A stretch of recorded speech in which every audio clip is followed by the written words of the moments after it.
Push notifications are becoming more widespread. So today I'm going to look at web browser push notifications and how you can use them with WordPress. Hi everyone, welcome to the WP Quickies series, bite-sized WordPress tips and tricks in 30 minutes or less. Hi, I'm Will Brown, WordPress consultant and educator. I help WordPress designers and developers get more clients and grow their businesses. Before we get into this, just a little bit of housekeeping. So remember to hit the subscribe button and the notification buttons all around. Connect with me on LinkedIn as well, and visit our Facebook group, which is WordPress Sydney Meetup. Also, worthwhile going to is the WPAustralia.org website. There's a link to all the WordPress meetups that are happening across Australia and a link to our Slack channel as well. So it's well worth visiting that. I'll leave that on the screen for a couple of seconds. You can look at that in the replay.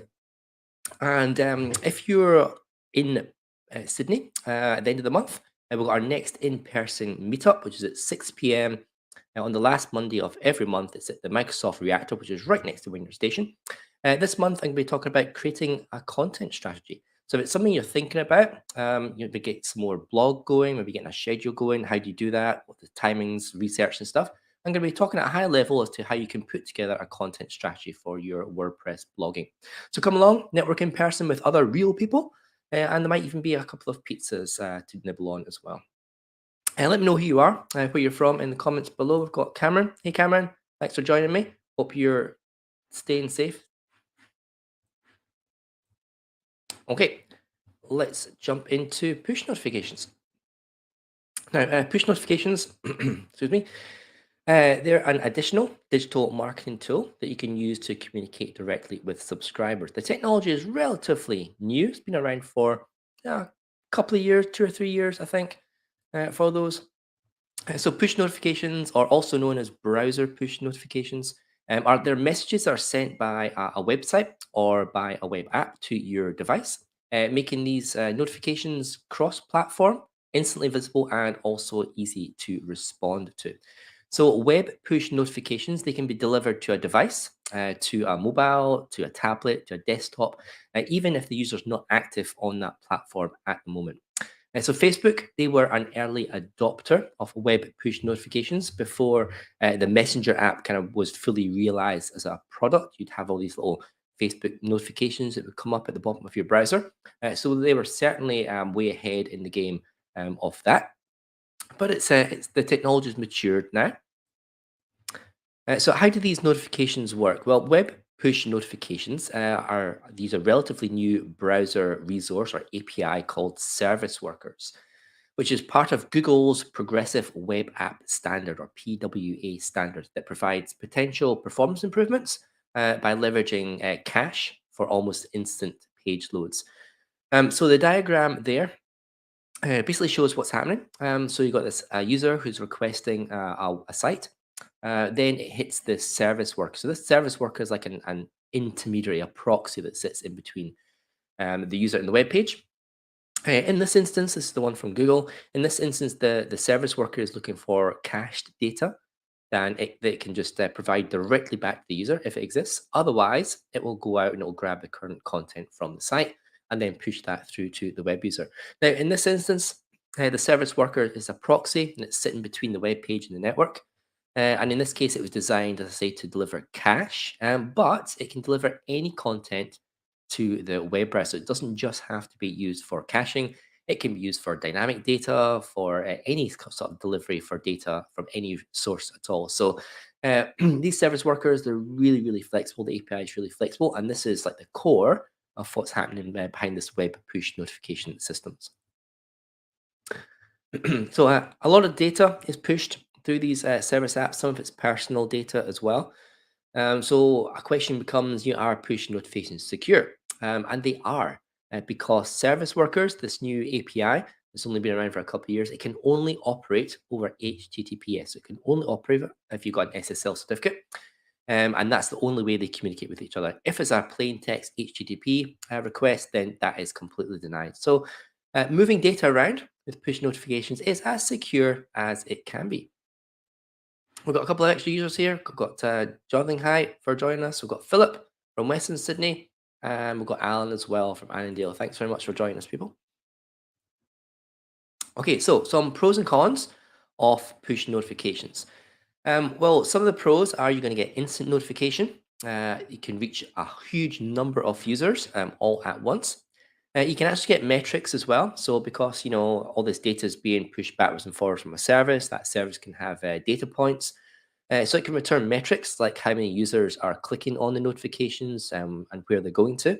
And it can also target users when they're not actually engaged directly with the website. So if you sign up to a website through a push notification, you don't even have to be visiting that particular website to get that notification when it comes through. It just pops up in the browser automatically. So that's a real plus point.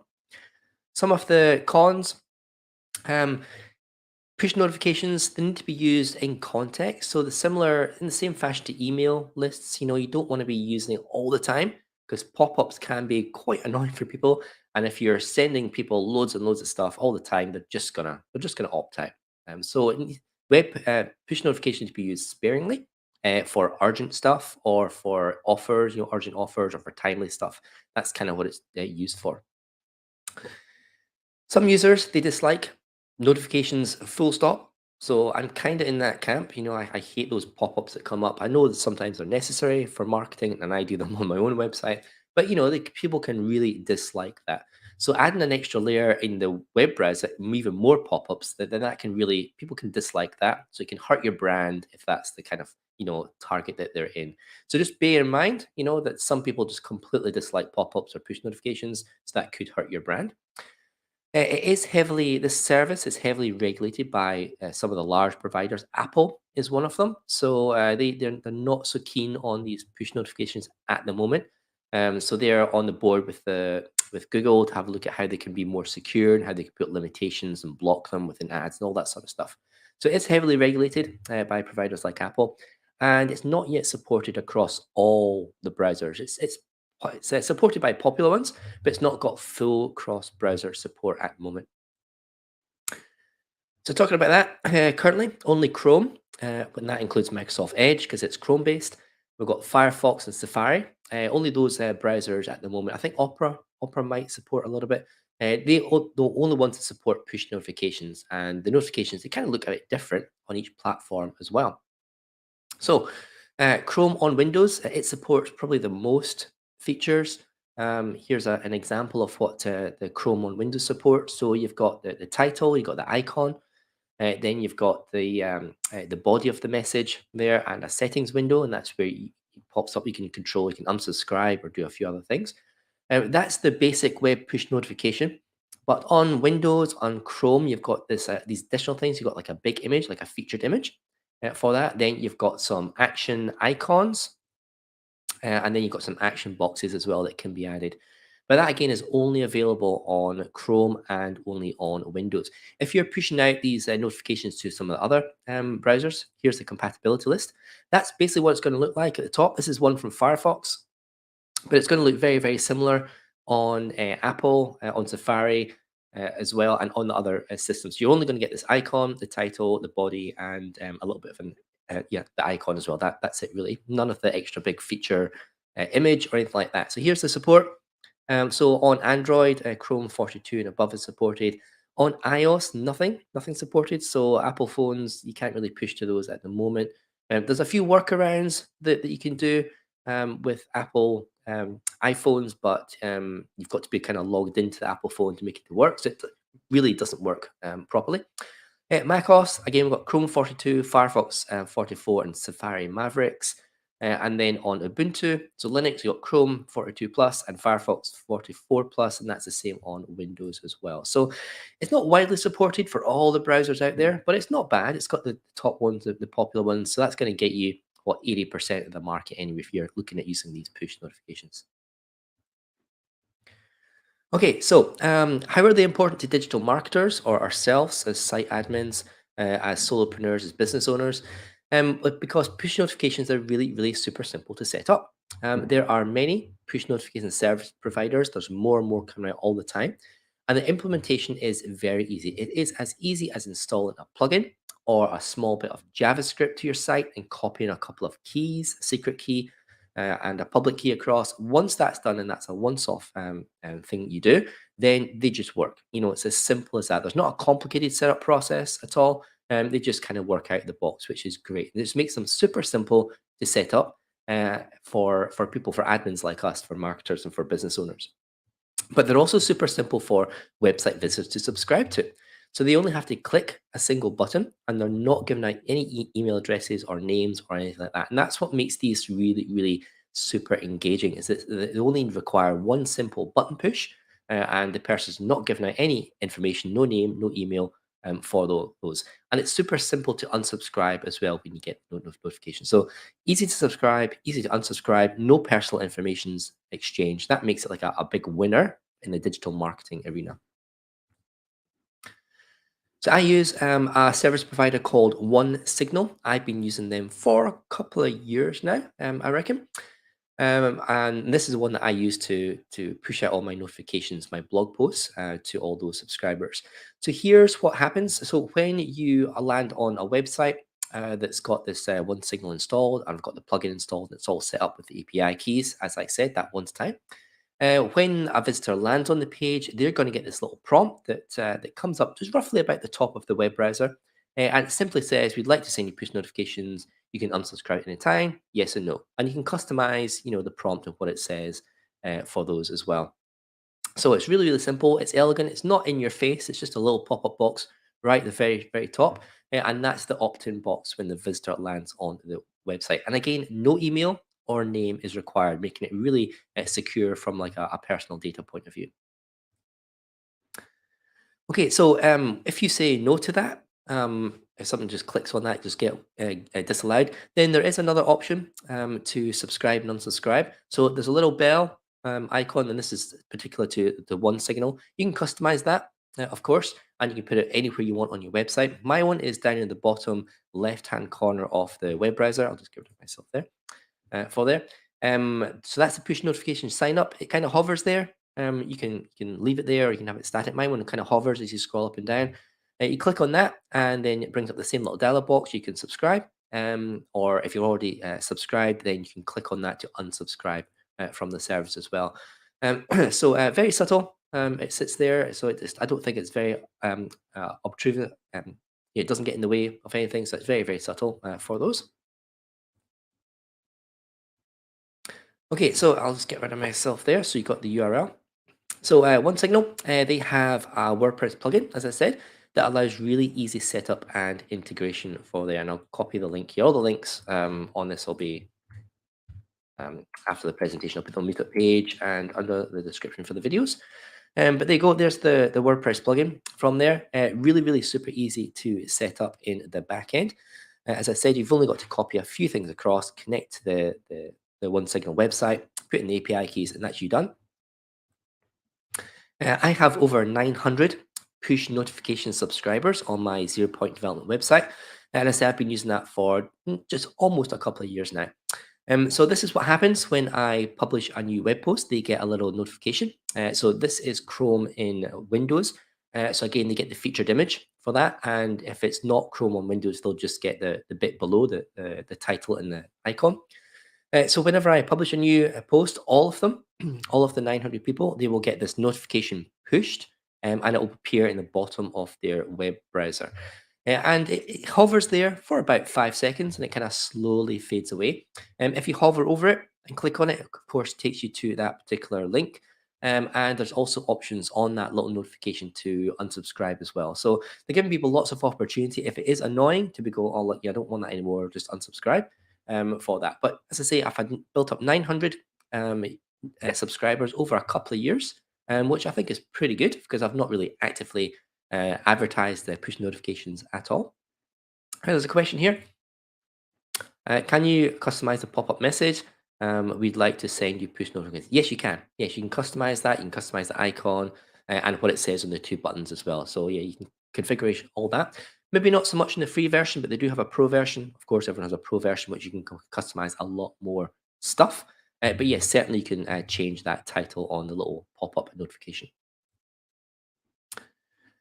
Okay, so that was the WordPress side. So as I said, I use it for whenever I publish something, then it sends it out to these 900 people.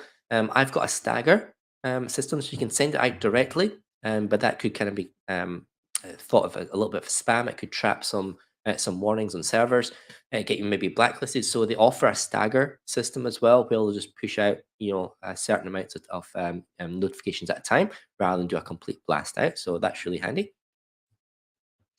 But you can also send more notifications. So you don't just have to be in WordPress to make this work. So this is the OneSignal Dashboard. Now, there's lots of different ways you can interact with push notifications. If you are, and it's not just set up for WordPress. I'm using it in a WordPress context, but these push notifications can be sent. There's a whole API, and you can build them into whatever apps or systems that you're using. So it can offer in-app notifications. It can offer email notifications. Of course, you need to grab someone's email address. SMS notifications as well, and you can do A/B testing as well to figure out which ones of your messages are getting the most.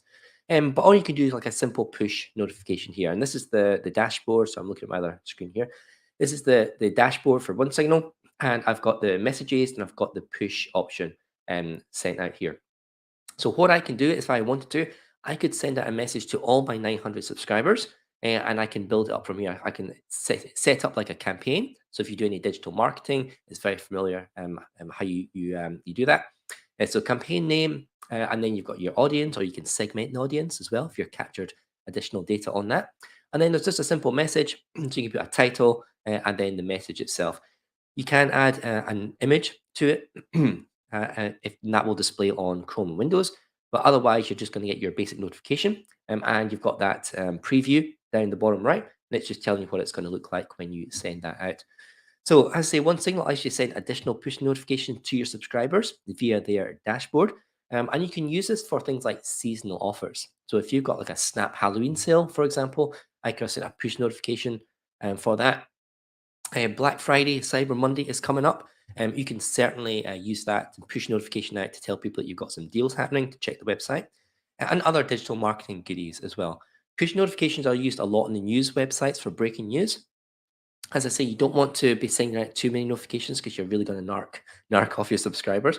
But for big things, for big announcements, breaking news, big deals and discounts, you can certainly send another notification out to your subscribers via this.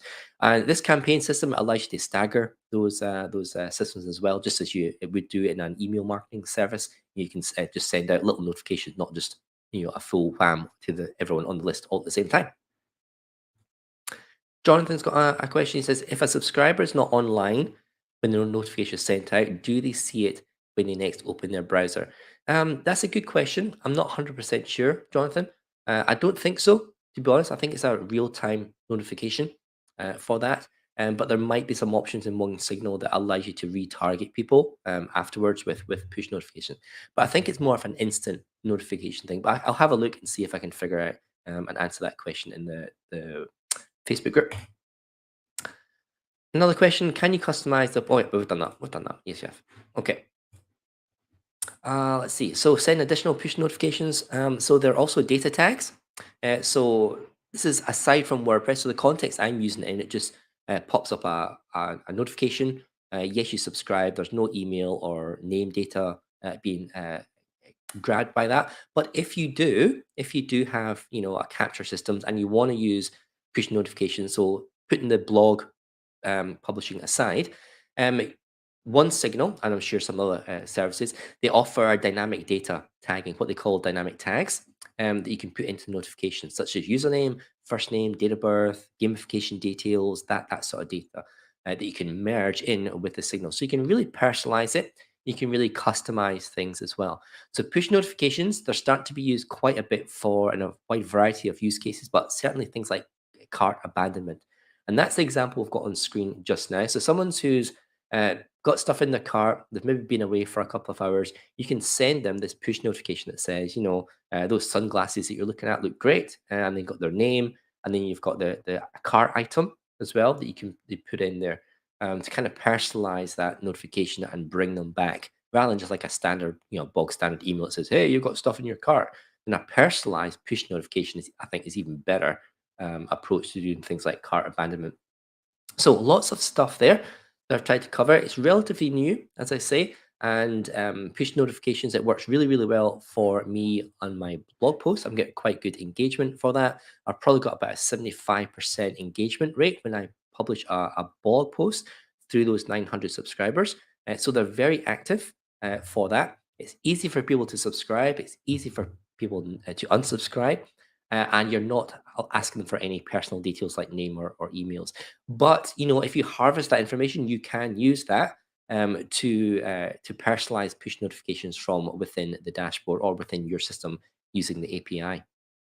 So I've had a couple of questions. That's great. If you've got any more questions, you can drop them down in the comments just now.